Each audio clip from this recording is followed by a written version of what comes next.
역학자 손논규입니다. 요즘 들어 이름의 중요성이 많이 강조되고 있죠. 그래서 오늘은 성명학에 대하여 강의를 해보고자 합니다. 이름이라는 것은 자신의 운명을 만들어주는 후천 운명으로 인생의 희망이라고 할 수 있습니다. 그래서 우리가 요즘을 보면은 계명도 많이 하고요. 동사무소에도 요즘 개명하러 왔다고 이렇게 하면은 서류를 발급해주는 전담 직원이 있을 정도로 개명 사례가 많고요. 법원 허가도 별 문제가 없으면은 다 해주는 걸로 이렇게 알고 있습니다. 그래서 성명학은 성명 이론이라고 할 수 있는 성명학은 그 종류가 수십 가지가 있습니다. 이러한 종류의 성명학을 저는 어차피 나누어서 설명해야 되기 때문에 편의상 고전적인 성명 이론과 현대적인 성명 이론을 이렇게 나누어 봤습니다. 사람은 태어날 때 우주의 선천기를 받고 태어나고요. 이 선천기는 개인의 성격을 형성한다고 합니다. 이것을 우리는 숙명이라 하고요. 사주팔자로 표현을 합니다. 선천의 숙명은 인간의 삶 속에 후천운인 운명과 연결되어 숙명의 새로운 전기를 만들어 인간의 행복과 불행을 좌우한다고 그럽니다. 좋은 이름은 누구나 지을 수 있는 것이 아니죠. 음양오행의 이치와 이것의 전달 매체인 수리를 잘 조합해서 각 개인의 선천기운인 사주에 맞게 지어야 한다는 것입니다. 왜 그러나 그러면은 우주는 음양과 오행의 이치로 되어 있기 때문입니다. 수많은 성명학을 전부 볼 수는 없고요. 음양오행과 수리에 충실한 고전적인 성명 이론과 현재 대표되는 육친을 가미한 한글 파동성명이라고 있습니다. 그거와 그 수리 사격을 보완해서 나온 한문의 구궁성명학을 한번 현재 시중에서 많이 장명하고 있으니까 한번 비교해서 현대적으로 이렇게 현대와 고대를 이런 식으로 나누어서 한번 보겠습니다. 오늘은 이제 성명학인데요.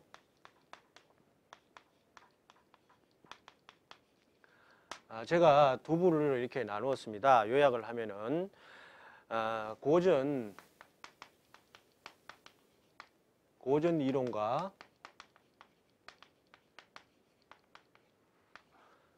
현대 이론으로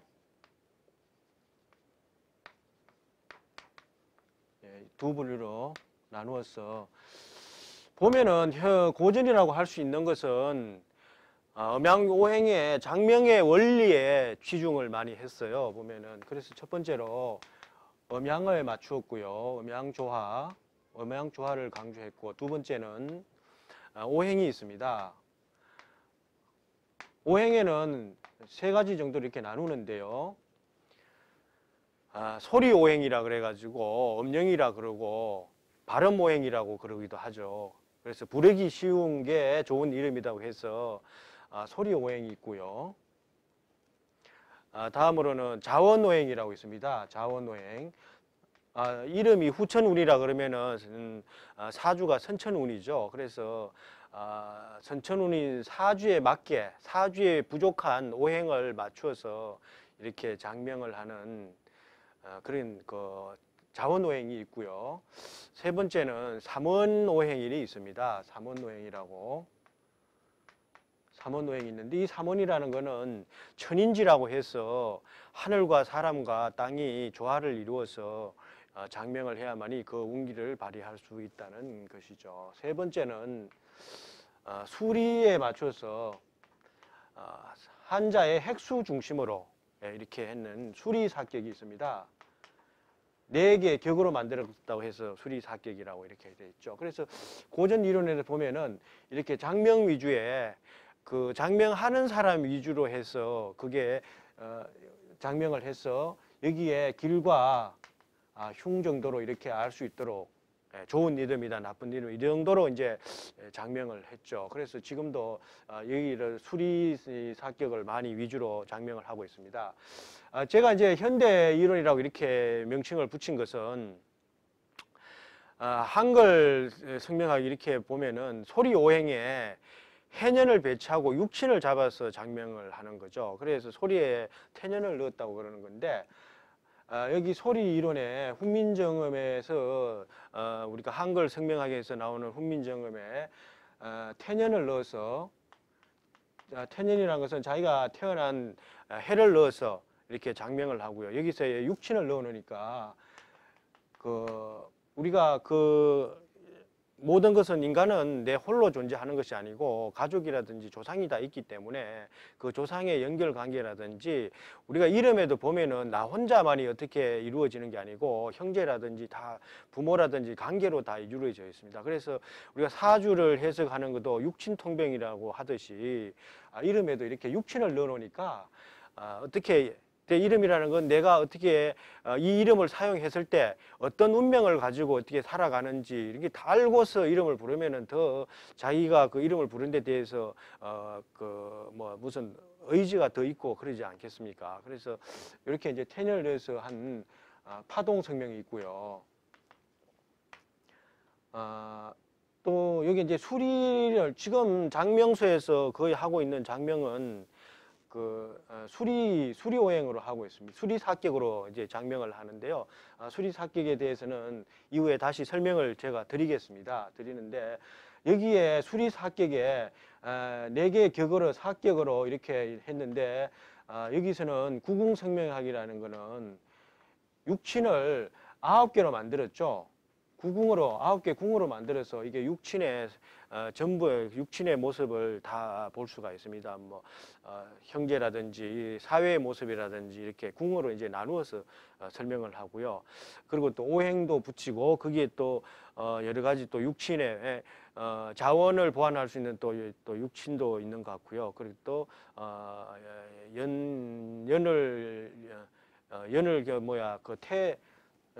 태년에 천간을 기준으로 한 육수를 붙여서 그 사람의 환경을 이렇게 표시하는 그런 이제 이론도 있습니다. 그래서 이렇게 이제 따로 이제 설명하기 전에 이렇게 이제 현대 파동 성명이라든지 소리 성명이라고 이렇게도 하는데, 여기에 대해서는 구체적으로 잘 모르니까 어떤 건지 한번 사례를 한번 들어서 제가 이제 설명을 해보도록 하겠습니다. 이게 파동 성명이라 그러는데 소리 성명이라 그러고요. 파동 성명이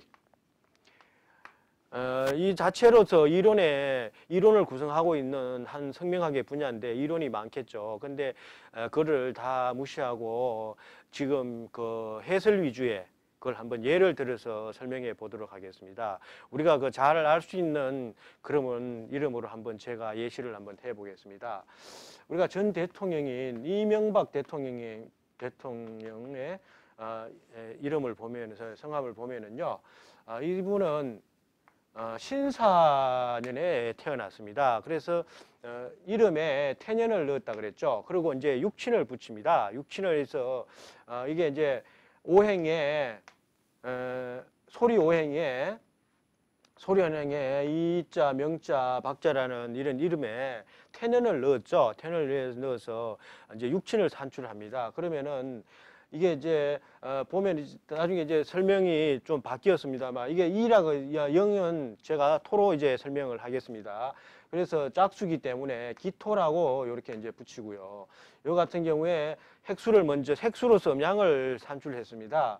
그러니까 미음이기 때문에 삼액이고요. 요게 삼액이고 해서 칠액이기 때문에 홀수면은 양이 돼서 임수가 되고요.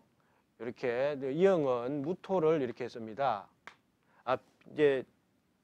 이렇게 보고요. 미음 같은 경우에는 4액으로 되어 있고 2액이 이렇게 해서 7액이 되기 때문에 요것도 임수가 되고요. 요거는 간목으로 이렇게 표현을 합니다. 이게 이제 생명의 이론이니까 이제 그냥 들으시면 되겠습니다. 이렇게 해서 이제 파동 생명의 육친의 산출을 하는데, 이게 이제 토생금이라고 해서 이쪽이 이제 일간 위주로 되어 있으니까 토생금이라고 해서 요걸 우리는 식신이라고 그럽니다. 육진을 표현할 때. 그리고 금생수가 되기 때문에 요거는 인수라 그래요. 정인이라 그러죠. 정인이라 그러고 토생금을 해서 요거는 상관이 되겠습니다. 상관이 되고, 요게 또 금생수가 돼서 여기 인수가 되고요. 이거는 금강목이라고 해서 요거는 정관이 되겠습니다. 육친 표현을 하면은 이렇게 발음 오행에 이렇게 육친을 붙일 수가 있죠. 그리고 여기는 이제 천간으로 보면 이제 병하의 개념이니까 하생토 이렇게 돼서 여기에 또 정인이 되고요. 정인이라 그러기도 하고 인수라고 그러기도 합니다. 또 수곡화해서 요거는 편제가 되고요. 하생토해서 편인이 되고 편제고 목생화해서 식신의 개념이 되겠습니다. 식신. 이렇게 해서 이름의 파동의 이름에서 중심이 이게 중요하게 다루는데 인수라는 거는 우리가 그 육친 설명에서 어머니로 볼 수 있죠.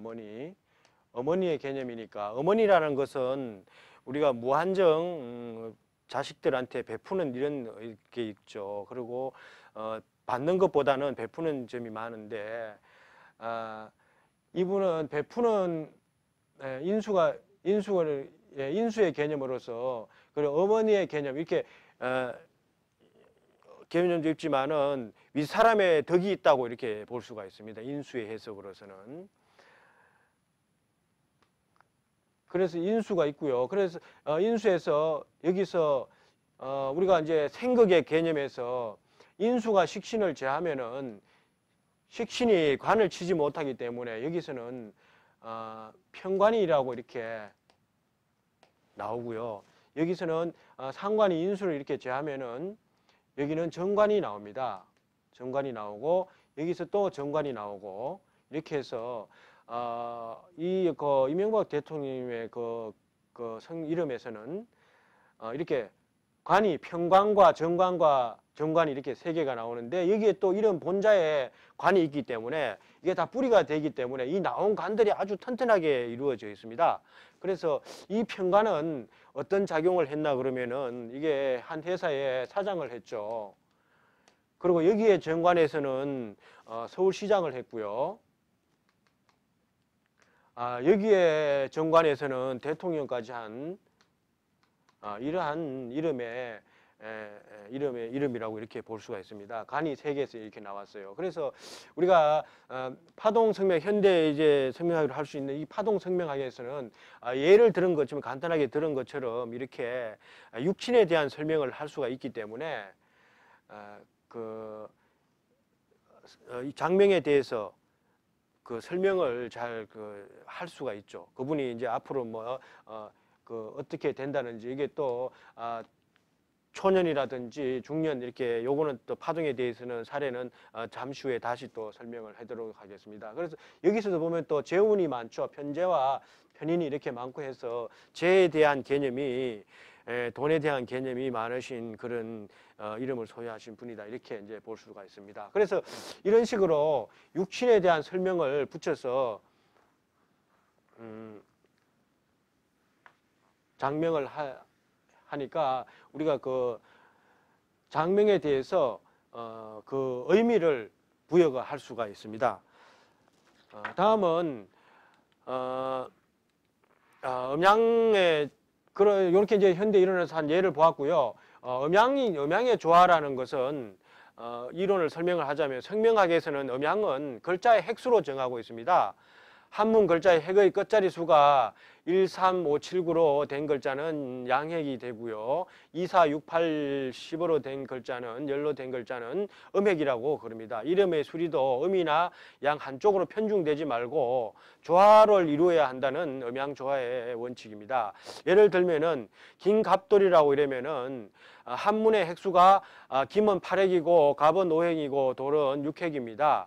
이렇게 해서 음양음으로 되기 때문에 음양의 조화가 되었다고 이렇게 볼 수 있는 거죠. 그래서 이 음양의 조화라는 것은 성의 한자 획수가 이렇게 학정 획수로 되어 있기 때문에 이름자에 다른 음양의 획수를 넣어야 된다는 그런 이론입니다. 이러므로 음양에 대한 이론을 보면은 음양의 조화라는 것은 성명학의 음양은 글자의 획수로 정합니다. 한문 글자의 핵의 끝자리 수가 13579로 된 글자는 양핵이라 그러고요. 2468 열로 된 글자는 음핵이라고 그럽니다. 이름의 수리도 음이나 양 한쪽으로 편중되지 말고 조화를 이루어야 된다는 것이죠. 예를 들면은 김갑돌 이렇게 했을 때는 한자의 김은 8핵이고 갑은 5핵이고 돌은 6핵으로 되어 있습니다. 그래서 음양음으로 되어서 음양의 조화가 이루어졌다고 보는 거죠. 그래서 조화되지 않은 순음이라든지 순양의 배열은 좋지 않다는 겁니다. 양양양이나 음음으로 된 글자는 좋지 않다는 것이죠. 그래서 성의 획수는 정해져 있으니까 나머지 이름에 다른 음양의 획수를 넣어야 된다는 것입니다. 이 음양의 조화라는 것은 한글에도 넣어주는 게 좋습니다. 다음으로 우리가 오행 이론에서는 오행이라는 것은 목화, 토, 금, 수 이렇게 5개로 되어 있는데 음양이라는 것은 우주의 이치고 우리가 이름에서도 음양오행의 중요성은 아무리 강조해도 지나치지 않습니다. 음양오행으로 만들어야지만이 이름에 그 역할을 할 수 있다는 것이죠. 그래서 보면은 우주가 이렇게 태극의 상태에서 음양으로 이렇게 나눠지고요. 다시 사상으로 이렇게 나누어지는데 여기는 목으로 볼 수 있고요. 목화, 금수 이렇게 볼 수 있습니다. 여기는 태음이라 그러고 음이라 그러고요. 여기는 양의 개념인데 여기서 태양과 소음과 소양과 태음으로 이렇게 이루어져 있으면은 이거는 여름이 되겠죠. 여름이고 봄이고 봄, 가을, 겨울 이런 개념으로 이제 볼 수가 있습니다. 그래서 이걸 우리가 양의라 그러고요.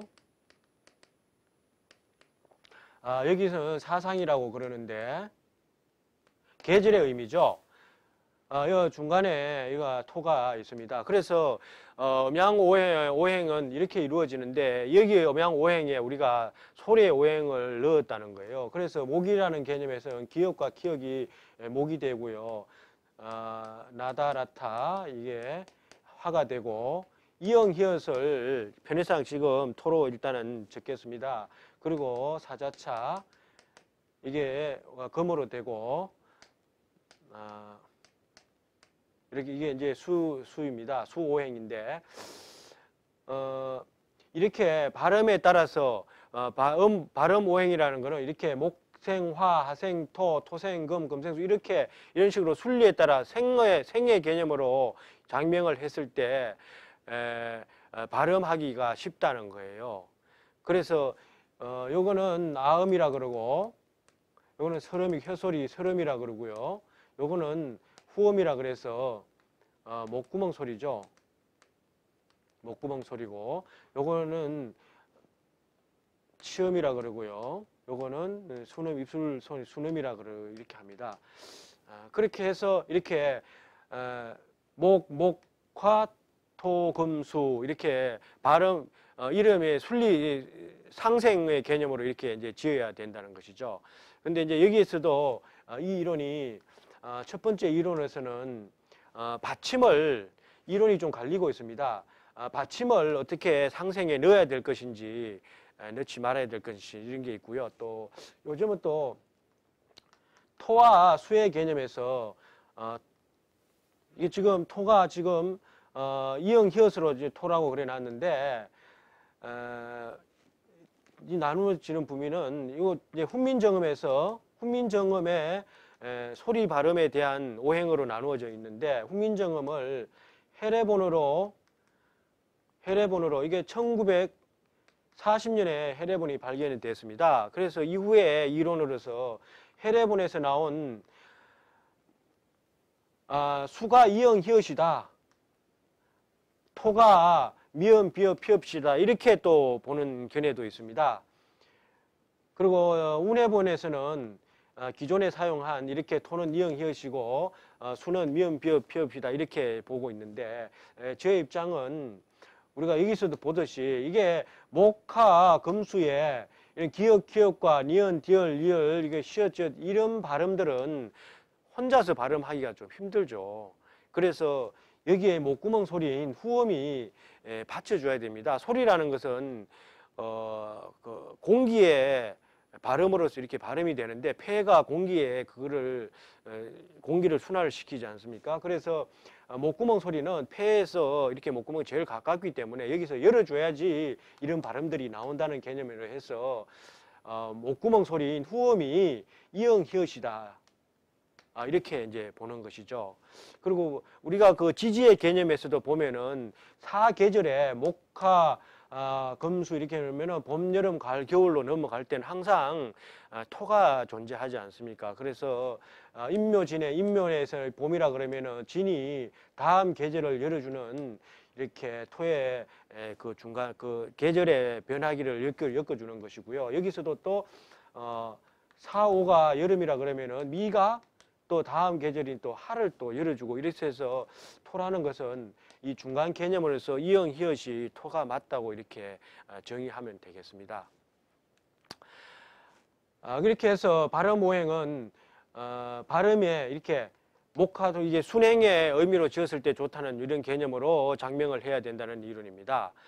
다음으로는 삼원오행이 있는데 삼원오행이라는 것은 삼원이라는 것은 천인지의 삼재의 개념입니다. 삼원이라는 것은 인간이 살아가는 세 가지 원리로서 하늘과 땅이 서로 거역되어서는 안 되고 땅과 사람이 친해야 하고 사람이 하늘을 거역해서는 안 된다는 홍익인간 제세이와 강명이세의 세상 원리인 것 같습니다. 그래서 이름에서도 이렇게 천인지 삼재 이런 개념이 들어갔을 때 그 사람의 그 도덕성이라든지 이런 걸 반영할 수 있다. 이렇게 해서 이름에도 삼원오행이라는 게 들어가야 된다고 이렇게 해서 이 장명에 넣었습니다. 오행이 들어가 삼원오행으로 넣고요. 근데 보면은 여기 1, 2는 삼원오행에 보면 1, 2는 목으로 보고 3, 4는 화로 보고 5, 6은 토로 보고 7, 8은 금으로 보고 9, 10은 임계로 봐서 수라고 이렇게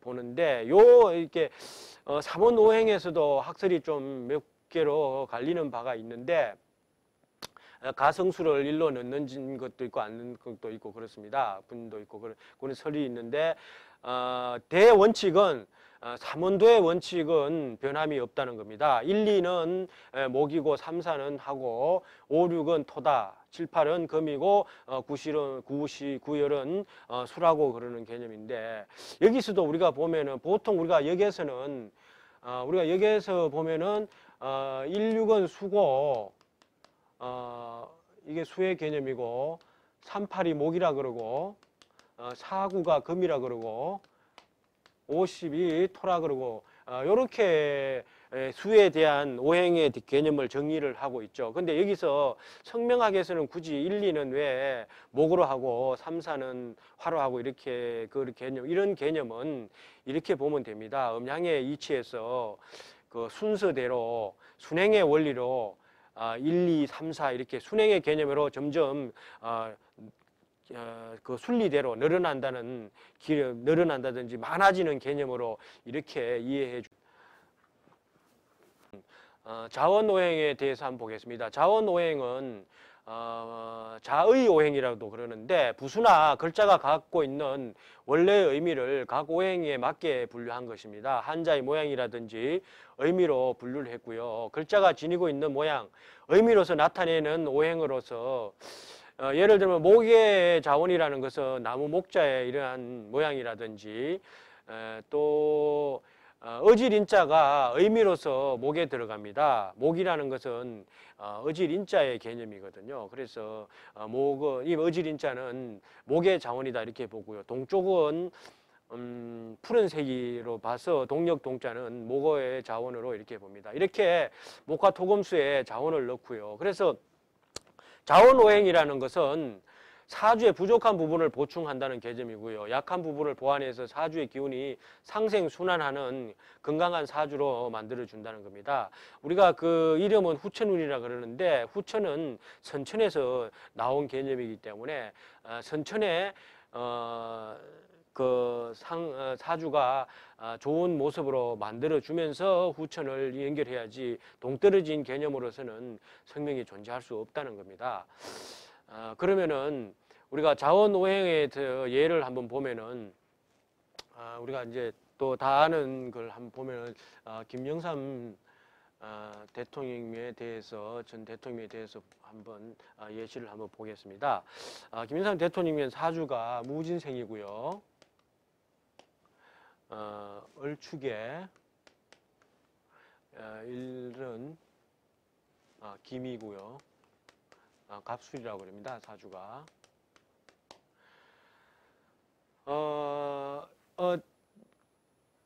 김영삼 대통령의 사주는 그 토가, 지지의 토가, 진술, 충미가 다 들어가 있는 특수한 사주로 이렇게 보고 있죠. 근데 일단은 토가 이렇게 많으니까 토라는 것은 나무를 키우는 게 목적이 아니겠습니까? 근데 이 나무를 키우는데 중요한 것은 나무를 키우려면 물이 있어야 되는데 여기 사주에서는 물이 없습니다. 사주에. 그래서 이게 자원인 자원오행에 이게 물 숫자이기 때문에 물 숫자를 넣었고요. 여기서는 이제 김은 금에 들어가고 이거는 자원이 수고 여기는 제가 38은 목이라고 말씀드렸듯이 여기 이제 사주에 여기에서는 38을 목이라고 봅니다. 그래서 3이 있기 때문에 목을 보서 이게 금생수, 수생목 이렇게 이제 자원이 이제 잘 돼 있죠. 그리고 사주에 보면은 토는 많은데 물이 없기 때문에 물 숫자를 넣었습니다. 그리고 여기서 보지만 근데 음양의 이론에서는 남자가 양이기 때문에 항상 음이 있어야지 음양의 조화가 이루어진다는 거죠. 그래서 여기서 수를 넣어준 중요한 거는 또 이렇게도 볼 수 있습니다. 양으로 이루어진 남자의 수가 없기 때문에 음의 개념으로 수를 넣었다고 자원을 넣을 수도 있고 이렇게 또 볼 수가 있고요. 또 여기 이름에서는 성명에서는 이게 지금 용띠로 되어 있죠. 용띠라는 개념은 용은 물이 없으면은 그 역할을 다 못하죠. 용이 성천을 한다 그러는데 용의 사주에 물이 없으니 이름에 이렇게 물을 넣어주니까 좋은 이름의 역할을 했다고 이렇게 볼 수가 있습니다. 그래서 자원오행이라는 것은 이렇게 사주에 없는 오행을 넣어서 사주도 보충하고 이 사람이 앞으로의 진로도 좋게 한다는 이런 개념으로 자원오행을 보면 되겠습니다.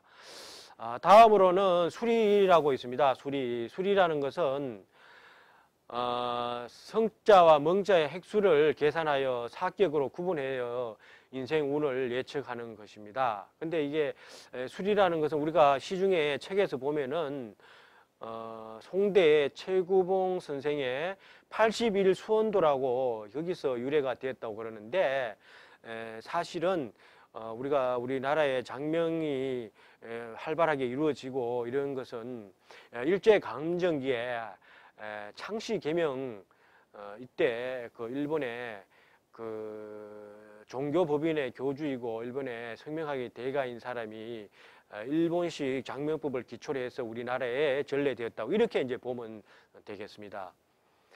그래서 수리로는 수가 지닌 고유의 의미를 성명하게 응용한 것으로 성명자의 수리에 따라 기륭하복을 이렇게 이제 국위긴천을 예지할 수 있다는 이런 이론이 되겠습니다. 그 수리 이론 같은 경우에는 여기서 보면은 여기 핵수와 이걸 핵수를 합해서 김은 8핵이고요. 김은 8핵이 되고 김은 8핵이 되고 0은 하나, 1, 2, 3, 4, 5핵에다가 여기에다 또 여기 이 물 숫자 이게 4핵으로 들어가죠. 하나, 둘, 셋, 넷, 다 5핵에다가 4핵으로 해서 9핵이고 되고요. 그래서 3핵으로 해서 원형 이정으로 여기에 원이 12핵이 되고 형 이걸 해서 17핵이 되고 이름에 성과 이름의 끝자를 합해서 8핵과 3핵을 합해서 11핵이 되죠. 이렇게 하고 전부를 합쳐서 8핵, 9핵, 3핵 이렇게 해서 20핵이 되고 이거를 이제 총문이라고 그러고요. 이런 식으로 우리가 수리를 원형 이정으로 사격으로 만들어서 이 격수에 맞는 이름을 지으면은 운이 발복을 한다 이런 개념에서 수리 사격을 이렇게 만드는 그런 이론입니다. 그래서 이렇게 정해진 이름으로 80일 수원도라 그래서 여기는 딱 격에 따라서 이렇게 이제 정해져 있죠. 보면은 뭐 금수목으로 이루어졌다.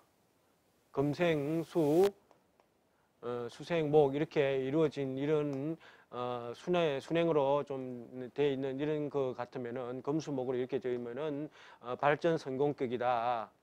발전 성공격 이런 식으로 네, 격이 딱 정해져 있습니다. 그러니까 이런 여기는 이제 수리에 따라서 그 정해진 그 수원도에 있는 그걸 그냥 읽어주면 되는 그 정해져 있는 수리에 좋은 수리로서 이제 딱 정해져 있다 이러면서 그렇게 보면 되겠습니다. 이렇게 이제 고전적인 성명 이론을 이렇게 이제 간단하게 설명을 했고요. 파동 성명학이라는 것은 한글 성명학으로서 기본 이론으로서는 사주와 이름의 상관관계에서 이름의 중요성을 인식했고요. 한글 소리에 맞추어서 음호행에 훈민정음의 소리오행을 넣었다는 겁니다. 해년을 배치하고 육진을 잡아서 장명을 했고요. 소리에 태년을 넣었다는 게 중요하고요. 보면은 여기서도 모음의 사용이요. 이게 발음오행으로 파동성명학을 장명을 하기 때문에 여기도 또 이론이 있어요. 모음을 사용하는 것과 하지 않는 것이 있는데 훈민정음 해례본에도 모음자의 음양은 의미 외에 숫자의 의미를 부여했다고는 그렇게 되어 있습니다. 그래서 한글 모음은 삼원의 원리로 이렇게 만들어졌다고. 하여튼 이렇게 훈민정음 창제에 대한 이런 이론이나 이렇게 봤을 때 그리고 또 모음이라는 거는 상생상극의 원리에는 저는 들지 않는다고 이렇게 보고 있지 않기 때문에 모음은 배제하고 아까 설명을 드렸습니다. 물론 또 모음을 사용하는 그런 이론에서는 나름대로 그게 또 다른 또 이론이 있을 거라고 이렇게 봅니다. 그리고 이제 수토의 문제도 아까 설명했듯이 한글 성명을 장명할 때는 이렇게 모음의 사용 여부와 수토의 문제를 고려해서 장명을 해야 된다고 이렇게 보고요. 그렇게 해서 구성 원리는 연령에 따라서도 볼 수가 있고요. 다음 장명 사례는 이렇게 장명을 하고 볼 수가 있습니다. 다음으로는 구궁성명학이라고 설명을 드렸는데 구궁성명학은 이렇게 수리 사격에 보완을 했습니다. 수리 사격에 보면은 장명 사례를 보면은 이분은 병술연의 띠가 개띠로 되어 있죠. 성명은 김영자라고 이렇게 되어 있는데 한문의 수리 사격을 기준으로 했습니다. 그래서 김이 8핵이고 영이 14핵이고 자가 3핵으로 이렇게 되어 있습니다. 그래서 이거를 우리가 선천수라 그래서 선천운을 보는 거고 여기에서 세 개의 궁을 냈죠.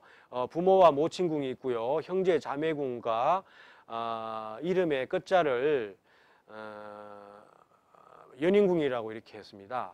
그리고 후천으로서는 모친 부친궁에 천인지 이와 총 외격을 이렇게 6개의 격을 넣었죠.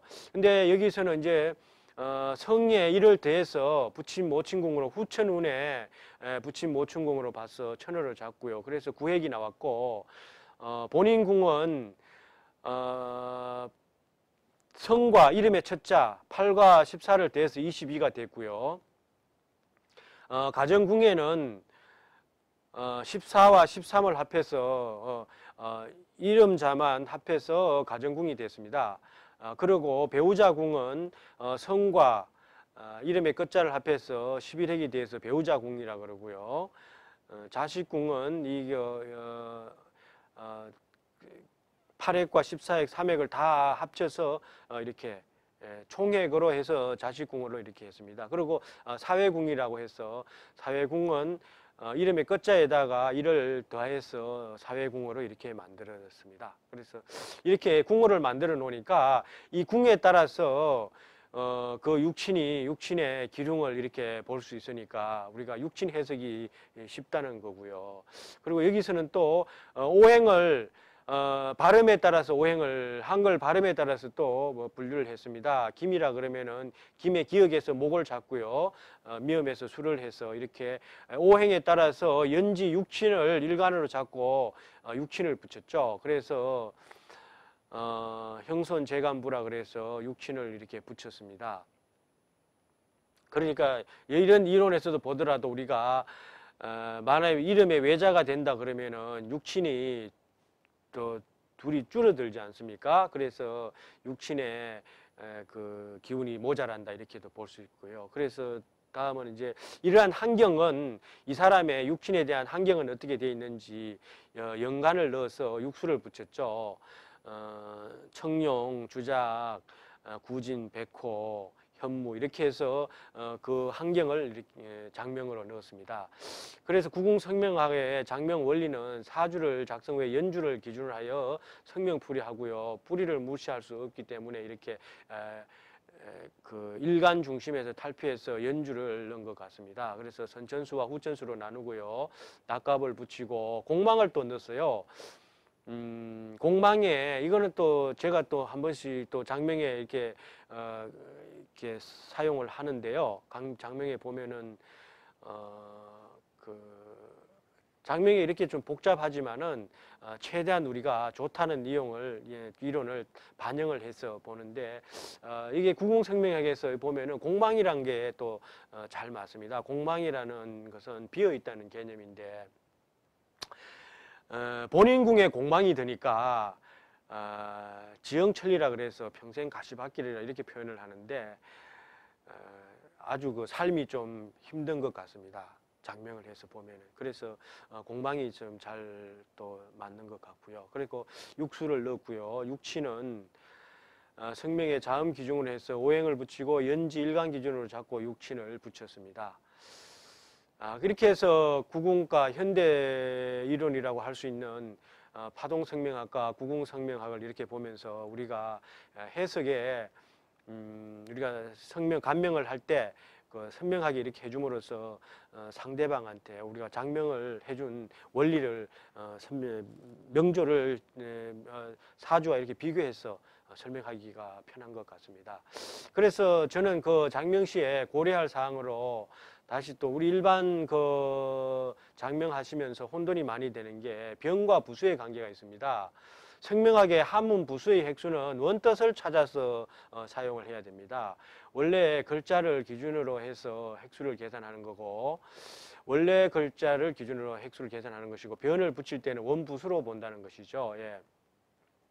아까 본 이렇게 길령자에 이 삼수변을 물숫자로 이렇게 계산해서 사맥을 사획으로 계산했지 않습니까? 그래서 원래 한자 수를 따라서 사획으로 해야 되고요. 예를 들면은 뭐 신방부수를 쓸 때는 또 좌측인가 우측에 이렇게 붙었을 때 그래서 예를 이렇게 해서 이렇게 신방부가 오른쪽에 붙을 때 왜 이게 획수와 양자를 썼을 때 이렇게 왼쪽에 자변부에 썼을 때 획수가 틀린다는 거죠. 그래서 가끔씩은 이렇게 획수 계산이 틀린다고 장명을 해주면은 고객께서 연결이 많이 문의가 옵니다. 그래서 이런 거는 뭐 몇 자가 안 되니까 찾아서 잘 사용을 해야 될 것 같습니다. 그리고 또 한글에서 보면은 자음을 이응을 획수로 이응자를 획수로 계산해서 이획으로 또 보는 또 그런 것도 있어요. 그래서 이응이라는 것을 우리가 붓글씨를 쓸 때 이렇게 해서 이렇게 사용한다고 해서 이획으로 보는 경우도 있는데 한글 창조의 그 기본적인 그 의미를 따랐을 때 상형의 의미로 했기 때문에 원의 개념으로 이렇게 봐서 일획으로 계산하는 게 맞는 것 같고요. 또 보면은 우리가 지금 지어선 이렇게 쓰니까 이게 일획, 이획으로 이렇게 보는데 이게 원래 지어선 이렇게 1, 2, 3 이렇게 이런 지어시기 때문에 지어서 3액으로 이렇게 계산을 하셔야 돼요. 이게 또 혼동되는 수가 있습니다. 그리고 장면시 고려해야 될 두 번째 사항은 불용 문자, 피해야 할 문제가 있습니다. 장남, 장예에만 쓸 수 있는 글자가 있고요. 장남에 쓸 글자를 차남이 쓰면은 장남이 장남 역할을 못하니까 그런 거 배제하는 게 좋습니다. 그리고 너무 큰 글자는 인생에 무게가 된다고 해서 피하는 게 좋다고 이렇게 되어 있습니다. 그래서 저는 장명의 순서를 기본은 사주를 봐야 된다. 이렇게 해서 사주를 정하고 이렇게 고전적인 장명법과 현대 육신 장명법을 추가해서 우리가 그 이름에 대한 그 내용을 자신이 스스로 다 알고 살면은 그 의미가 이름에 대한 의미가 더 있는 것 같습니다. 그리고 국제화에 맞는 외국어 발음을 넣어서 영어 발음을 참조해서 쓴다든지 이렇게 해야 될 것 같고요. 개성에 맞게 남자는 멋있는 이름을 지어줘야 되고 여자는 예쁜 이름을 지어서 개성을 살려주는 이름이 되어야 되겠습니다. 그리고 또 하나 또 보면 우리가 다음 세대에 유행할 스타일은 어떤 이름에 되겠는가 이렇게 또 봐서 다음 세대를까지 계산해 줄 수 있는 이렇게 장명을 해야 된다고 봅니다. 호라는 것도 있습니다.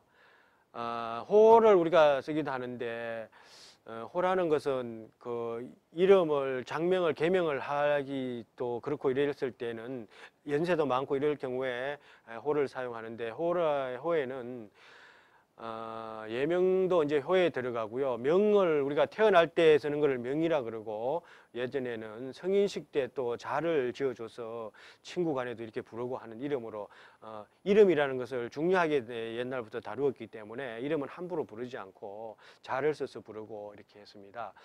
네, 호는 그 사람의 좌우명이라든지 지금 인품이라든지 성격, 의미를 부여해서 개인의 분위기로 이렇게 짓는 그렇게 되어 있습니다. 호라는 것은. 그리고 고향의 산 지명을 따서 쓰고요. 아호엔 두 자를 많이 쓰는데요. 오행의 상극은 정하지 않고 수리는 두 자를 합쳐서 이렇게 짓는다고 이렇게 되어 있습니다. 그래서 저도 이번에 그 호를 운갑오라 한번 지어봤습니다. 사람은 살아가면서 중요한 것을 많이 감추고 살죠. 그런데 갑을 우리가 중요하게 생각한다 그래서 둔갑으로 이렇게 많이 표현을 합니다. 그래서 저는 그 중요한 것을 한번 내 인생의 중요한 것을 한번 운행을 해보자 이런 뜻에서 운영을 해보자는 뜻에서 운갑으로 이렇게 호를 지어봤습니다. 그 다음에는 상호와 사호가 있죠. 그래서 브랜드와 이름이라 그러는데 이 상호와 사명이죠. 이게 사호, 예. 사명으로 이렇게 해야 돼. 잘못 나왔네. 예. 그래서 이거는 시대 감각에 맞아야 되고요. 부르기 좋아야 되고, 부르기 좋다는 것은 파동이라는 기의 흐름이죠. 그래서 부르기 좋아야 되고 광고 효과가 있어야 됩니다. 광고라는 것은 선점의 효과가 있는데 여기서는 꼭 상표권 등록 여부를 확인을 하고 상호와 사명을 지어야 되겠습니다. 그리고 너무 긴 글자는 피하는 게 좋고요. 5자 이내에 그 상호를 짓는 게 좋고 반복의 효과가 있어야 되겠습니다.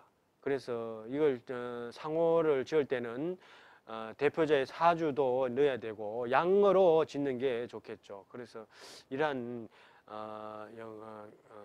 점을 고려해서 상호를 지어야만이 그 회사라든지 브랜드라든지 이런 걸 지을 때는 이러한 점을 고려해서 시대에 맞는다든지 그